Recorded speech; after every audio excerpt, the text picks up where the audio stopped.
ಮಂತ್ರಾಲಯ ಇತಿವರ YouTube ಚಾನಲ್ನ ಎಲ್ಲ ಪ್ರೀತಿಯ ವೀಕ್ಷಕರಿಗೆ ನಮಸ್ಕಾರ. ನೋಡಿ, ಮಂತ್ರಾಲಯದಲ್ಲಿ ಒಂದು ಹೊಸ ಸೇವೆ ಆರಂಭ ಆಗಿದೆ.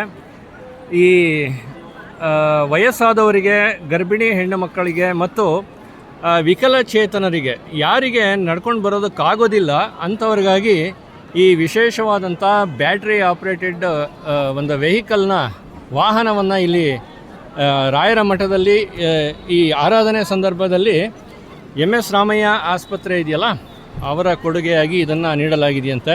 ಬ್ಯಾಟ್ರಿ ಆಪ್ರೇಟೆಡು, ಇದು ಉಚಿತ, ಸಂಪೂರ್ಣ ಉಚಿತ ಅಂತೆ. ನೋಡಿ, ಈ ಥರದಲ್ಲಿ ವಯಸ್ಸಾದವರು, ಅವರಿಗೆ ನಡ್ಕೊಂಬರೋಕ್ಕಾಗಲ್ಲ, ಮೇಯ್ನ್ ರೋಡಿಂದ ಇಲ್ಲಿವರೆಗೂ ನಡ್ಕೊಂಡು ಬರೋಕ್ಕಾಗಲ್ಲ ಅಂತನ್ನೋರು ಈ ವಾಹನದಲ್ಲಿ ಕೂತ್ಕೊಂಡು ಮಠದ ಮುಂಭಾಗ ತನಕ ಬರ್ಬೋದು. ನೋಡಿ, ಇಲ್ಲಿ ಕಾಣ್ತಾ ಇದೆ ಅಲ್ವಾ ಮಠದ ಮುಂಭಾಗ, ಇಲ್ಲಿವರೆಗೂ ನೀವು ಬರ್ಬೋದು. ಇದು ಮಂತ್ರಾಲಯದಲ್ಲಿ ಹೊಸದಾಗಿ ಆರಂಭ ಆಗಿರುವಂತಹ ಸೇವೆ. ಇದು MS ರಾಮಯ್ಯ ಫೌಂಡೇಶನ್ನಿಂದ ರಾಯರ ಮಠಕ್ಕೆ ಕೊಡುಗೆಯಾಗಿ ನೀಡಿರೋದು.